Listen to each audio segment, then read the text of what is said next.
Hey guys, straight off the top, I just want to say a big shout out to the one and only Sheryl-Anne.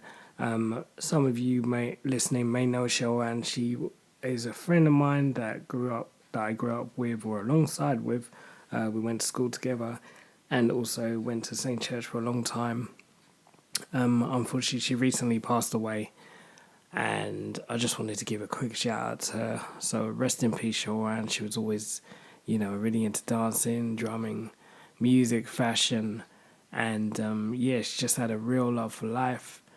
Would always show up to any and every event, almost, just to show support, just to be involved. Love friendship, love. She's a real people person, always busting joke, and getting real deep sometimes as well. But yeah, he will be missed. Heart goes out to the Brown family, and of course, Sheryl-Anne Compass, her husband. So yeah, rest in peace, Sheryl-Anne.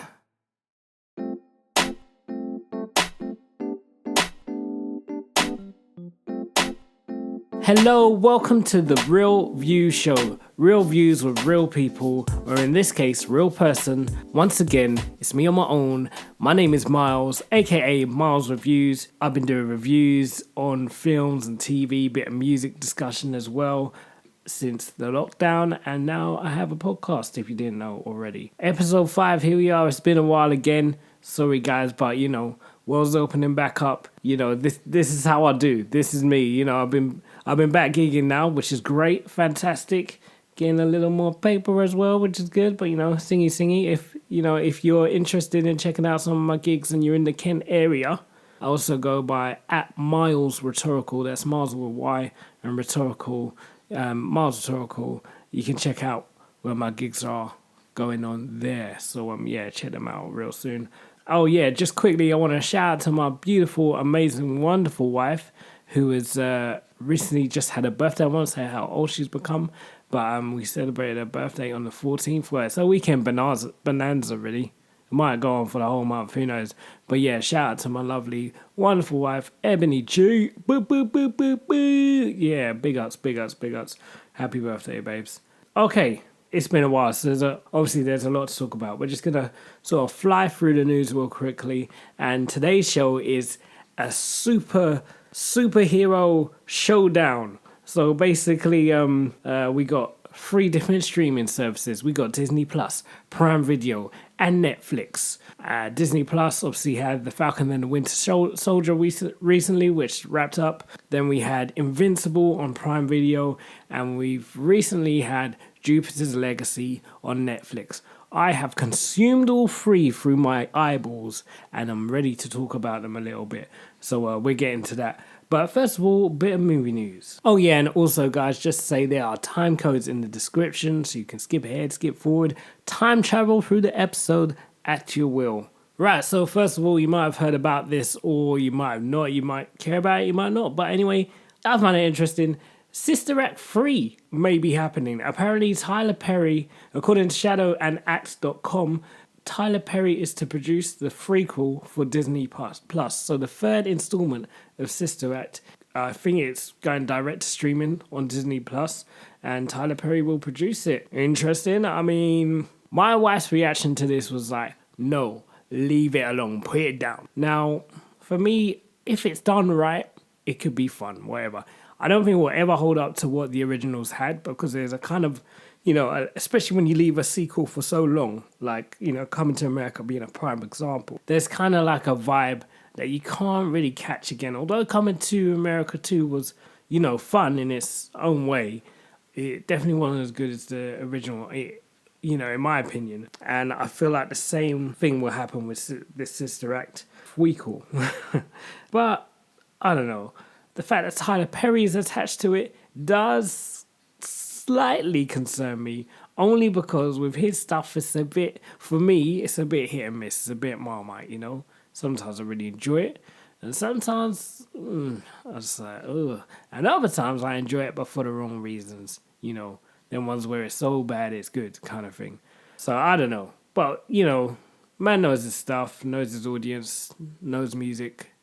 So it should be fun, if it happens. So we'll see about that. recently, obviously the world's opening back up again. Cinemas will be opening up soon, hopefully, nationally in the UK. And Marvel released a short video, Marvel Studios celebrates the movies, or Marvel's back to the movies, or get your butt back into movies and stop watching all of our stuff on streaming. Go on those big screens and watch our stuff. Spend that money. So in this video, we saw quite a few things.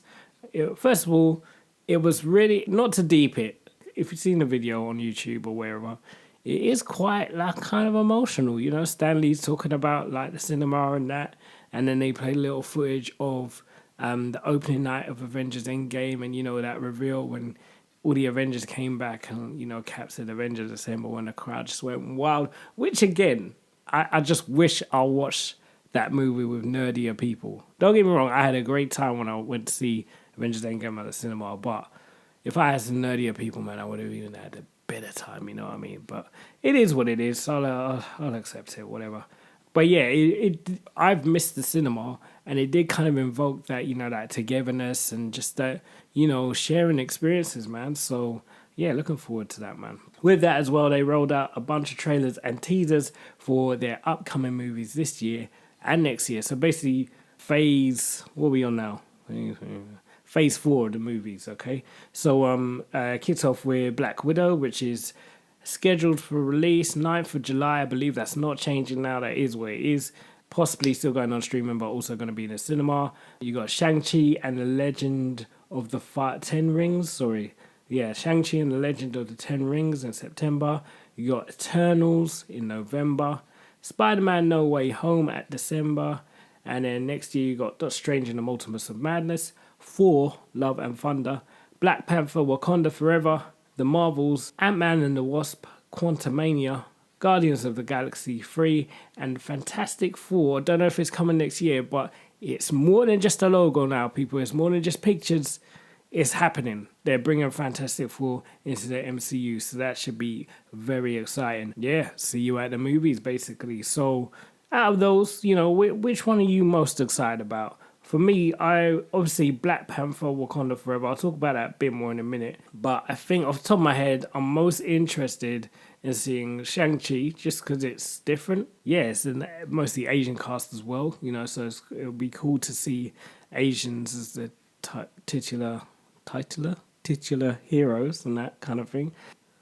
Spider-Man No Way Home, yeah, obviously since the last one, there's a lot to dive into there. So I mean, it's not top of my list, but it'll be good to see. Thor, Love and Thunder, looking forward to that. The Marvels, looking forward to seeing a bit more of Monica Rambeau, and obviously New Girl, can't remember her name, to be Miss Marvel. The new Miss Marvel, the Muslim one. I can't remember her name, sorry. Yeah, Guardians of the Galaxy 3. I really enjoy the Guardians of the Galaxy movies. I think out of those, the most fun for me are going to be Ant-Man and the Wasp, Quantumania. What a title, by the way. Quantumania. That's just fun in itself. And then Guardians of the Galaxy Volume 3. Those are probably going to be the most fun. And for the new Thor movie as well, actually. They'll probably be the most fun. So that should be... Yeah, I'm looking forward to all of them, to be honest. Don't mind. I'll see them all. Take my money, Marvel. It's cool. You keep doing it anyway. So yeah, that's going on. This week we also got the Venom 2 trailer. Let There Be Carnage. Yeah, looks interesting. Looks alright. I've got to say that the first, I've only seen the first Venom movie like once or twice maybe. I'm not the biggest fan of it. Like, the movie's weird, as it should be. It's an alien symbiote taking over a man's body, basically. So yeah, fair play. I don't know what I expected. I was hoping for more Spider-Man stuff, but that's not happening. But yeah, I mean, the trailer looked fine. It's a bit, I don't understand how the link between Eddie Brock and, is his name Cletus, the guy, the Woody Harrelson playing Carnage. I don't understand how the connection is, but we'll see that in the movie, I guess. But it's just seems a bit randomly thrown together, shoehorned in, if you know what I mean. But I'm sure it'll be entertaining, so kind of looking forward to that, I guess. Okay, and also there's news of a new Superman movie, and not the current Superman, not the Zack Snyder's Man of Steel Superman. No, it's going to be a completely new Superman, and he's going to be black. apparently. So this has been a bit of a controversial one because of like basically kind of like the whole race swapping thing. Because the thing is, problem as you may see it, whatever. The thing is, it's not.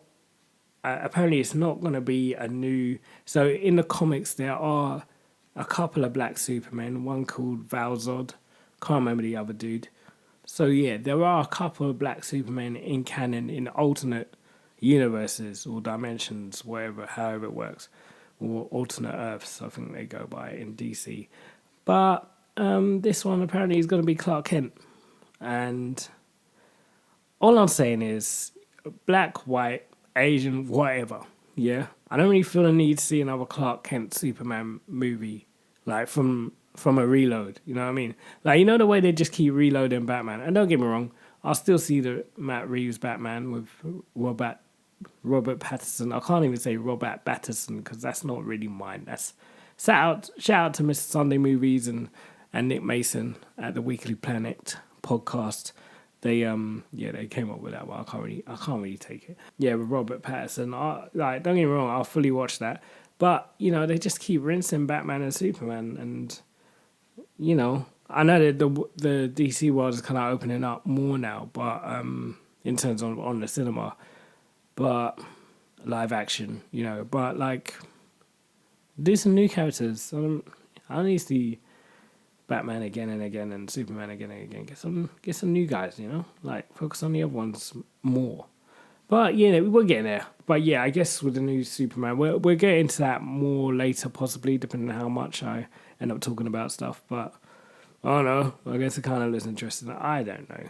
I'll see it if it comes out. Don't get me wrong. A black Superman, where you going? Of course. But, at the same time, I'm not overly excited about it. Apparently J.J. Abrams is tied to it as well, and he does good stuff, decent stuff, but for me, he's more of like a nostalgia guy who kind of plays off the nostalgia, so I don't know. We'll see how it goes, really. More on it as it develops, I guess. Also, yeah, the Suicide Squad coming out 9th of August, James Gunn's Suicide Squad. That looks interesting, that looks funny, that looks a lot better than what we got with David Ayer's Suicide Squad. Oh my days, you know. But yeah, again, we'll see with that one. Should be cool. So speaking of things opening up, obviously the world is slowly getting back to normal. And with that in mind, you got your weddings, you got your parties, you got your events. You know what you need for some of those? A bit of live music. You like a bit of live music. Everyone does a bit of live music. Gets you moving, gets you dancing, good vibes all around. Well, we at Blackbird Entertainment provide you with singers, musicians, hosts, and bands, not to mention DJs, to suit a variety of events, from weddings and birthday parties to even restaurants and bars and pubs. We can tailor our talent to fit your venue and budget. Like I say, we have solo singers, we got musicians, we've got full-on bands, we've got DJs, we even provide hosts if needed. So if you need any kind of live entertainment, live music, do get in contact with Blackbird Entertainment. The website is black-bird-entertainment.com. That's black-bird-entertainment.com. And you can contact us at black_bird_entertainment@hotmail.com for any queries, quotes, or just to see what we can do for you guys. So yeah, do check us out. We're on socials as well. Just search Blackbird Entertainment. We are This Is BBE on Facebook and black_bird_entertainment on Instagram. Blackbird Entertainment, live music for you. Okay, I'm moving on to music news. Just a quick update. In my last episode, I mentioned looking forward to listening to Justice, Justin Bieber's latest release. Yeah, it's okay. I listened to it. It's pretty standard R&B pop stuff, really. I don't know what I expected. But nah, it's alright. You know, I'm not a big, huge Justin Bieber fan, but I also won't turn him off if he's on, you know? So, yeah. Favourite song is Peaches. I don't really understand all the MLK quotes, but Martin Luther King. I only listen once to the whole album, so as long as the King family are getting paid, you know, whatever. It's all good, I guess, maybe. I don't know. If they allowed it, then it must be okay. And that's my take on that. Okay, other things I've been listening to. I haven't been listening to this recently, but I got to shout out Yasmin Green. Oh my days! If you have not listened to the EP after all these years, listen to it now. When I'm telling you, pure R&B vibes. It's some good stuff, man. Not only does it sound good, but the lyrics are relatable. Well, not so much for me because I'm not a woman, but in some ways, yes. Not that I'm a woman. In some ways, that's relatable. You get me? Anyway, I'm diverging. What I'm saying is, just check it out. After all these years by Yasmin Green, it's a great EP, great little project. Quick listen as well, and yo, it's a banger, man. One of my favorite songs at the moment, I would say, is probably "I Want Babies." Yeah, man. Good stuff. And Flamingos, a big tune too. That's a big tune too. Okay, and I've also been listening to Here for Jesus by Nashville Life Music. They got one song in particular on the album that's really caught me at the moment is More Than Words. If you like some like funky sort of choir type gospel with that kind of contemporary flavor too, check them out, man. They're good. And another great group that I've been listening to recently on the gospel scene are called Red Hands. You may have heard of them already, but Red Hands, they're kind of like they got like a neo soul vibe to them. I think the track that I got introduced to them was Your Will, and yeah, that's a great tune, man. That whole album is a great album, to be honest, and they got a live album as well. So yeah, check them out, man. Just vibes all over the shop. It's really good, and also it's good. It's gospel. It lifts up your soul. It speaks into your spirit. Okay, right. And of course, Little Sims has been dropping some new bangers. So she smashed back onto the scene with a new single called Introvert. Check out the video to that too. Honestly, Chef's Kiss. Beautiful. Beautiful stuff. Beautiful record. Honestly, this song's just epic, man. Like, I hope that I get a chance to see that one live because it's just big. Strings, everything. It's just huge. So good. And her follow-up single to that is Woman featuring Cleo Soul.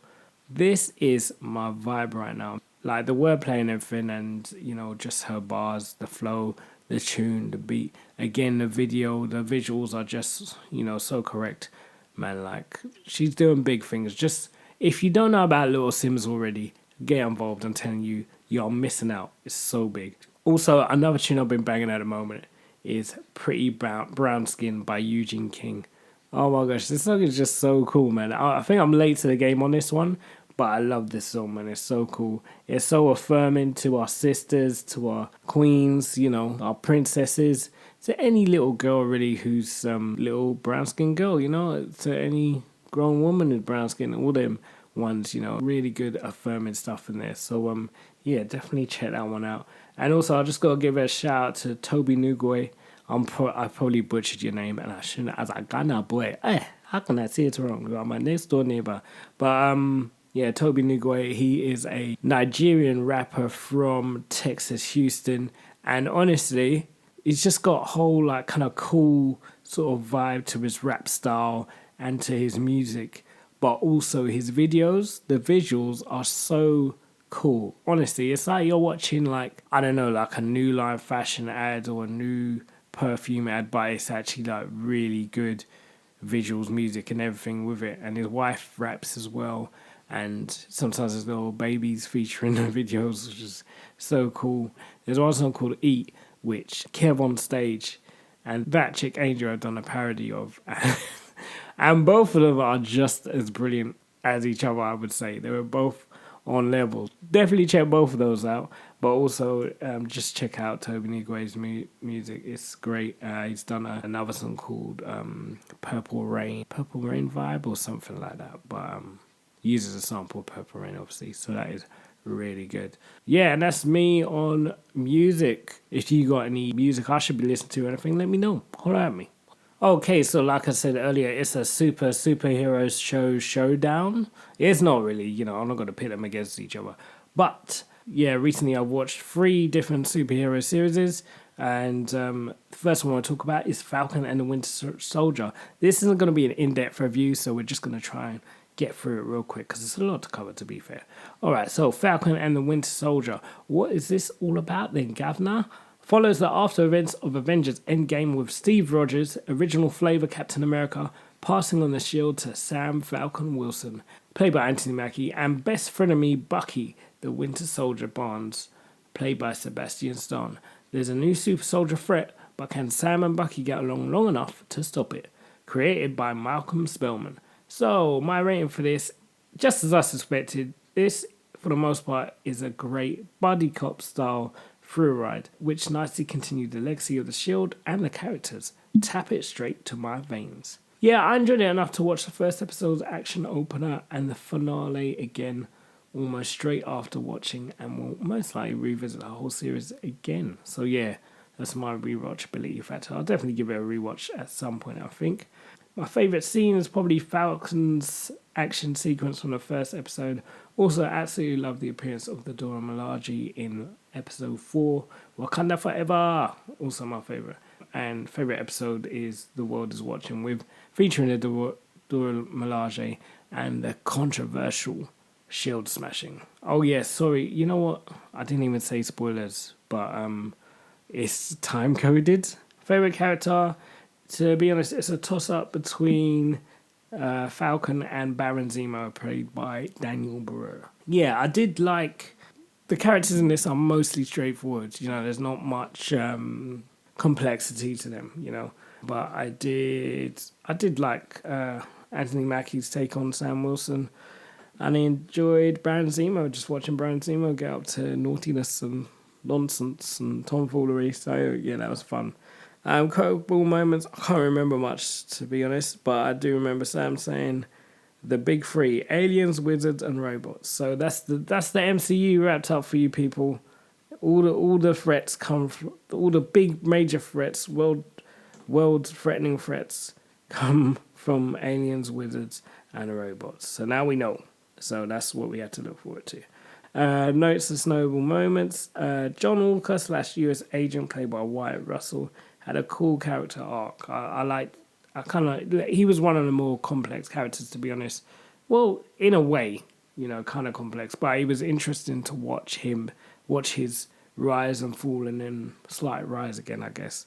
Carly Erin, played by Erin Killerman, was a villain who was very easy to sympathize with until she started wanting to blow up everything and kill everyone. I mean, it did kind of seem towards the end that she just got more and more like radicalized and intense. I don't know if it flowed well enough, but I was able to accept it and just enjoy it, I guess. So, yeah, it would have been nice though to sort of toe more of that line on kind of sympathizing with her, you know, because that was one of the great things about like Killmonger in Black Panther, is that you kind of like, well, kind of does have a point, you know. But I guess she served the purpose of what the show was, one of the themes the show was talking about, with kind of governments and mismanagement or lack of help and aid for people. So, you know, it was interesting. It was fun. Interesting what they did with Sharon Carter, you know, making her the power broker. Like, at first I was like, wow, how is she so, like, cold? But actually, you know, she got done dirty after Civil War, in all honesty, and she didn't even do the worst. But the people who did, you know, worse things than her in terms of, like, what she's being punished for, you know, in not sort of bringing in war criminals or whatever you want to call it, she really did not come off lightly, you know, all things considered. So you can kind of see why she went that way. One last note. Baron Zemo cannot dance, but I can't look away. There you go. Falcon and the Winter Soldier. Tap it straight to my veins. I like that one. Alright, the next one we're talking about is Invincible on Prime Video. This one I didn't really know much about, and I purposefully tried to stay away from anything, you know, because I knew there'd be a series coming out eventually. So yeah, I kind of went in it fresh eyes, and boy, was I not let down. But yeah, let's get into it. So, Invincible, what's all this about then, Governor? Mark Grayson, voiced by Steve Yeun, is the son to one of the most powerful superheroes, Omni-Man, voiced by J.K. Simmons. And now that he's finally getting his powers, he can now follow in his father's footsteps. But once he discovers the truth about his dad, how far can he or will he want to follow in those footsteps? Directed by Jeff Allen, Paul Ferminger, and Robert Valley. Adapted from the comic series created by Robert Kirkman. My rating? Colourfully comic and violently gory, with a lot of relatable themes and realistic struggles, with an all-star refreshingly diverse cast and great acting. Each episode left me wanting more. Tap it straight to my veins. Yes, of course, I like this one. Rewatchability factor? Yeah, it's also one of those adaptations where I would love to read the comics too. It's such a rich and unique universe with a whole heap of interesting characters. And, it's one of those ones where you just want to know more.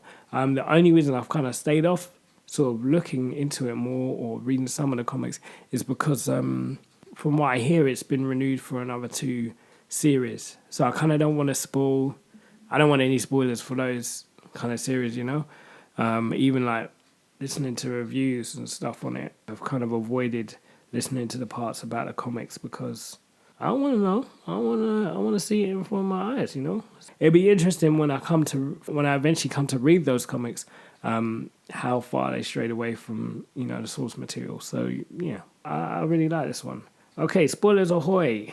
Favorite episode? It's a toss-up between episode 5, That Actually Hurt, and 6, You Look Kinda Dead. So in episode 5, That Actually Hurt, you got a Titan voiced by Mahershala Ali. He's basically like a street level. He's kind of like a Luke Cage kind of character, but more in a conflicted way. He's not a hero.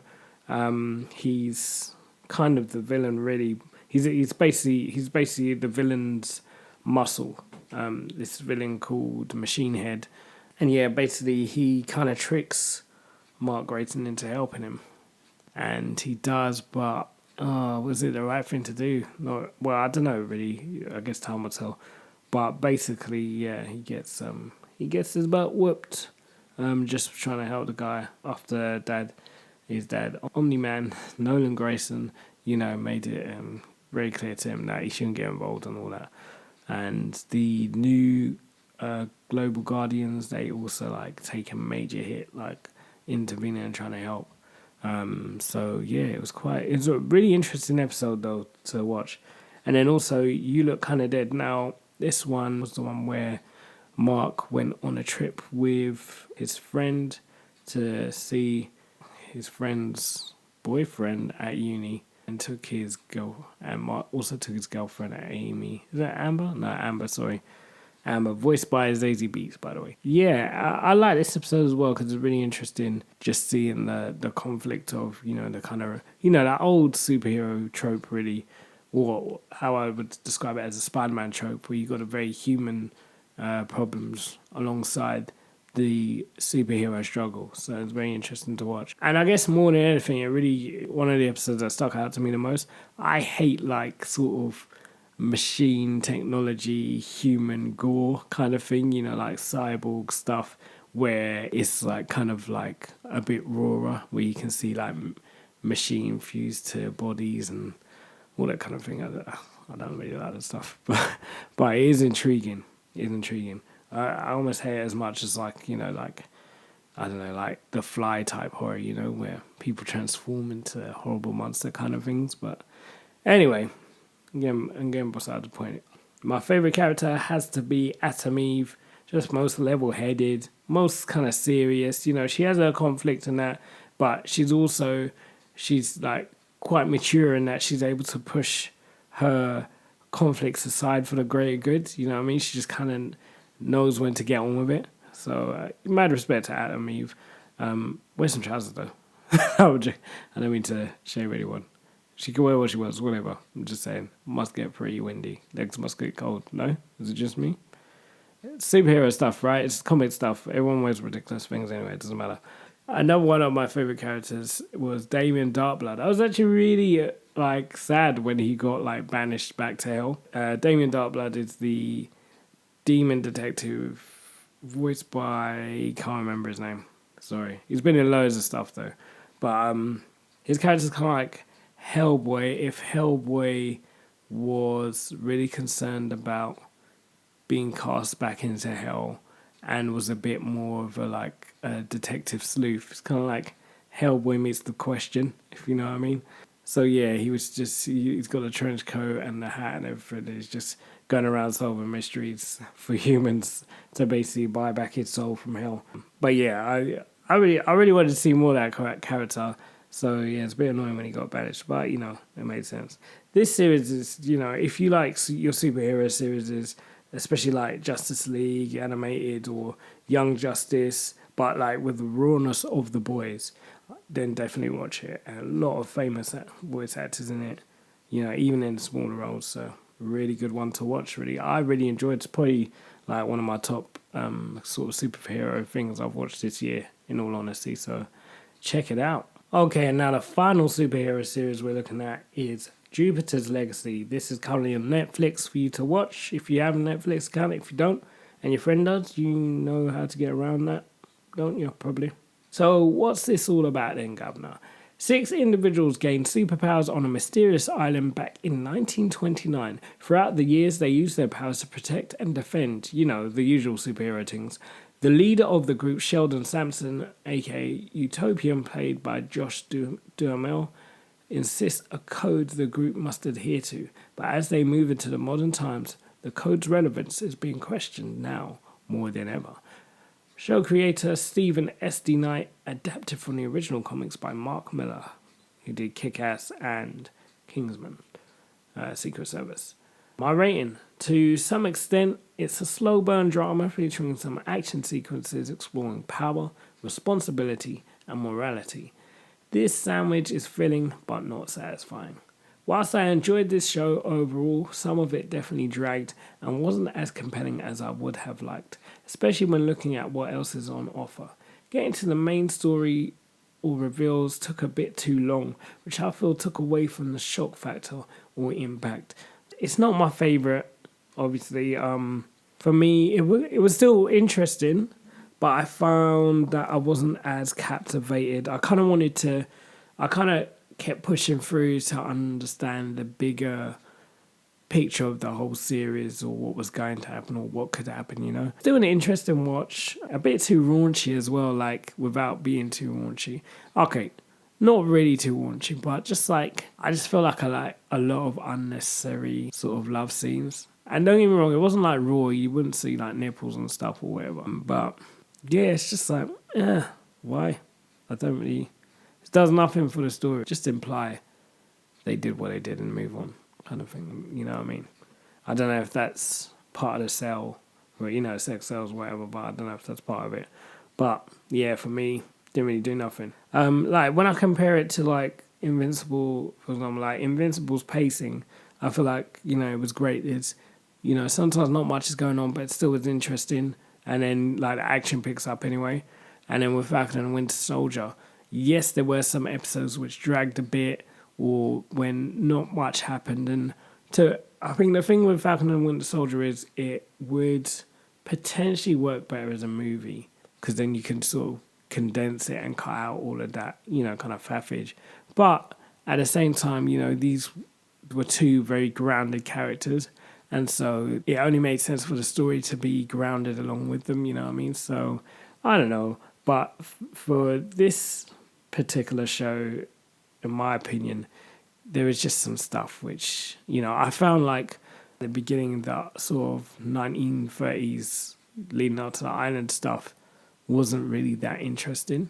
And the fact that it dragged out over the whole series. But once it's sort of got to them, sort of got to Sheldon getting the whole crew together, to go to this island. Once it got to that part and he was sort of, it seemed like he was going crazy by having these visions, that's when it got interesting for me. And they sort of journey, I think when they started journeying to the island and then obviously being on the island, that's when that part became interesting and possibly more interesting than the modern story. But then I feel like the modern story was the story in the modern times was interesting, but just needed to pick up the pace a bit. Like more needed to happen.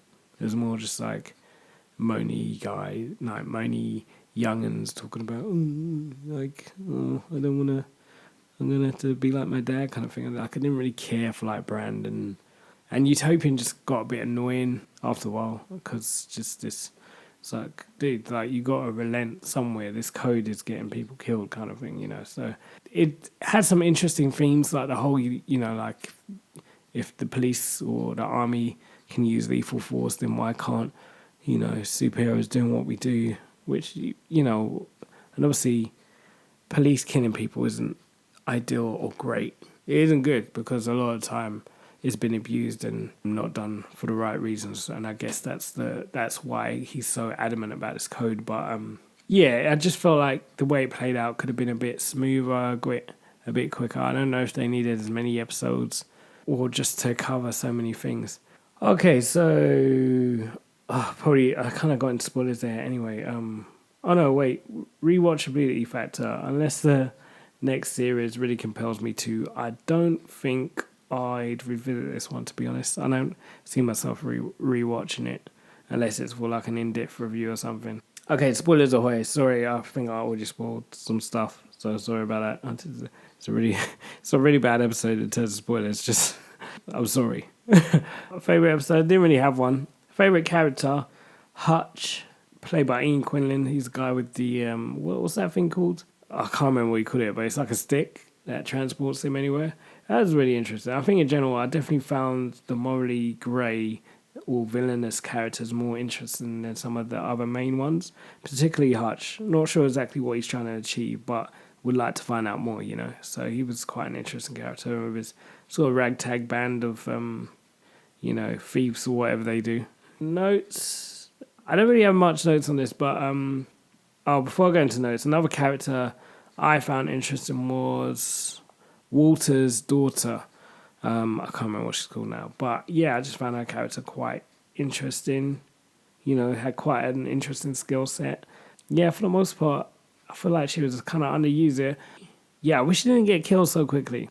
I would have liked to see more of her. I found her quite interesting, quite ruthless, quite an interesting character to see how she operates and the relationship or lack of relationship she has with her dad, and would like to know more about her mum as well. But who knows? Maybe she'll come back in, if there's a series 2, she'll come back in flashbacks or whatever. But yeah, it just seemed like a bit of a waste of a character, to be honest. She was barely in it, and then you're made to think she's quite important, and she knows a lot of the stuff with Walter's deception, and then she just killed off like that. And it's just like, oh well, I would have liked to see how that played out a bit more. But there you go. Going into notes. So there's this character called Barnabas Wolf, played by Paul Amos, right? And he's horrible. He's terrible. He's like a creepy, tweedly mustache man, but he's just brilliantly terrible. He's proper insufferable. I wouldn't mind seeing a short spin-off series on him, to be honest. Like, he's quite interesting to watch. As annoying as he can be, he's quite interesting. So I'd check that out. I don't know. I'm just saying. But yeah, that was my short review for Jupiter's Legacy. The sandwich is filling, but not satisfying. Yeah, also just to say Jupiter's Legacy is part of the Millerverse. So basically, Mark Miller, the guy who wrote these properties like Kick-Ass and Kingsman Secret Service. He's basically, I think he's like kind of he's either made a deal or sold the TV rights or show or movie rights to Netflix. So basically you'll probably be seeing a lot more Millerverse properties coming out on Netflix sometime in the near future. So yeah, that's that. If you like that kind of stuff, you'll see more of it, possibly. Right, I was going to go into like race swapping, following the whole new Black Superman announcement, but yeah, I think we spent long enough in this episode, so I will release you, or if you're still listening. But yeah, thanks for tuning in to another episode. Like I say, I'm back out there now. We're all kind of getting back out there now, so I love that the world is opening back up, and I'm so thankful that the pandemic is subsiding in the UK. Thoughts and prayers to India, obviously. And to be honest, let's all be real people. Like, it just kind of goes to show how interconnected we are as a world and how much we should actually try to help each other in that if this thing is blowing up someplace, it doesn't take much for it to go anywhere else. So we do need to, I mean, just in general, we should just be of the mind to help out in any tragedy that we can if we're able to. But yeah, like I say, I do love that the pandemic is subsiding over here. Oh, sorry, hit the mic. And it's great and everything. But yeah, it does. I do also have that feeling of like, you know, kind of like a school kid who waited to the last minute to do a huge project. It's like, oh man, I should have done so much before. But I didn't know I was going to do this podcast, and there are a whole bunch of things I wanted to do, really. There'll probably be some more music content coming up on my Miles of Rhetorical channel, so check that out at some point. I don't know when I'll get around to it. But anyway, what I'm saying is, yes, thank God, this pandemic is calming down. We're getting somewhere. We're getting back to some kind of normalcy, some type of, you know, human interaction, which is just amazing. So that's so good. And you know, on a film-related tip, cinemas are opening again. You know, people are going to be able to make more projects and stuff. It's just going to be... It's going to be good times, baby. So let's enjoy it. Yeah, thanks again for listening. Take care of yourselves. Stay safe. Enjoy yourselves. Get out there safely. If you're staying in, do you, man. It's all good. But don't be fearful. Just enjoy life. Life is way too short. And just make the most out of it. You know what I'm saying? So, yeah, thanks again for listening. This was The Real View Show. I'll be coming with another episode. Don't know when. You know how we roll. But I'm sure it will come at some point. More reviews at Miles Reviews. Follow me there on Facebook and Instagram. And if you like this episode, like, share, subscribe, tell a friend. Yeah, just put a word out there, man. If I can get more followers, get more people listening to this, that's all good. Then maybe, you know, I can put out more content more regularly, because this will be one of the main things I do. So, yeah, share, like, subscribe, all that good stuff. Take care, guys. God bless and all the rest. Remember to follow at Miles Reviews, that's Miles with a Y, on Instagram and Facebook for more reviews, movies, TV and music stuff.